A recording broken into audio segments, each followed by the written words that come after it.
Hi, my name is Joe Phipps, and I am a full-time chaplain with the Arizona Air National Guard in Phoenix, Arizona.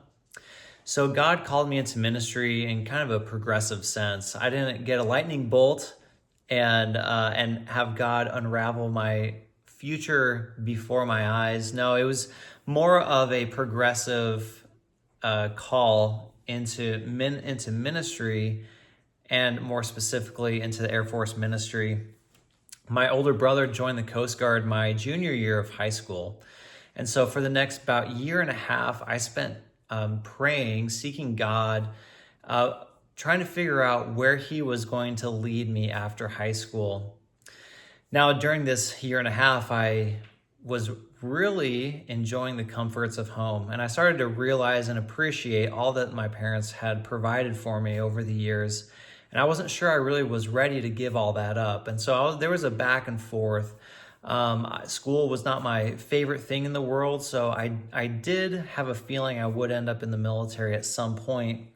But this was kind of a wrestling match between me and the Lord for a little bit. And when I was a senior in high school, I was attending a Bible study, and we were going through the Gospel of Mark. And in Mark 1, Jesus is calling his disciples to follow him. And it talked about how Peter dropped everything and followed Jesus. And as soon as my Bible study leader started honing in on that passage, I sensed the Holy Spirit say to me, "Joe, are you going to drop everything and follow me?" And that was the most challenging thing I think the Lord has ever spoken to me.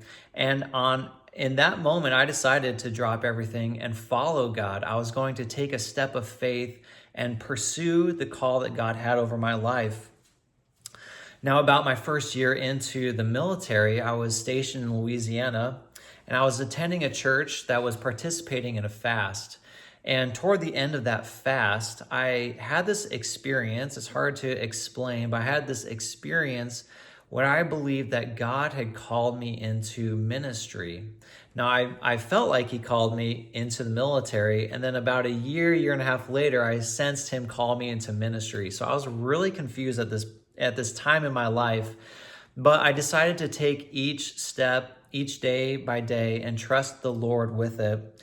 And during my time in the Coast Guard, God opened up a lot of doors for me to care for sailors.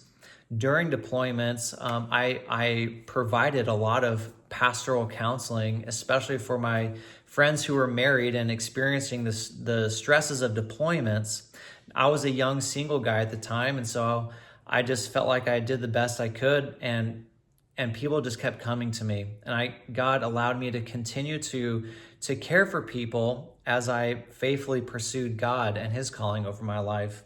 Additionally, I was also used to conduct worship services during deployments. And so as an enlisted gunner's mate, I had ample opportunity to practice chaplaincy and caring for sailors. Now, a call to my specific faith group.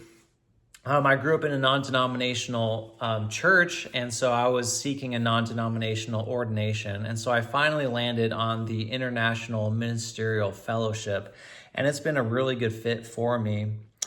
Now, specifically, my call to Air Force ministry, like I mentioned earlier, I have been acting as a full-time chaplain with the Arizona Air National Guard. And each day that I am on base, I've been longing to have more opportunity to reach airmen on a grander scale. I would love to go wherever the Lord has my family and I to go to care for airmen and their families. My wife is additionally, she is confirming what I believe the Lord is calling us to do. She is excited to see where God takes us in the Air Force and how our family can come along alongside other families and be a support to them. Additionally, our kids are equally as excited for a new adventure, and so we're really looking forward to seeing what God has for us in the active duty side of the Air Force. So I look forward to meeting whoever is going to watch this and interacting with you and just seeing what the Lord has for our family.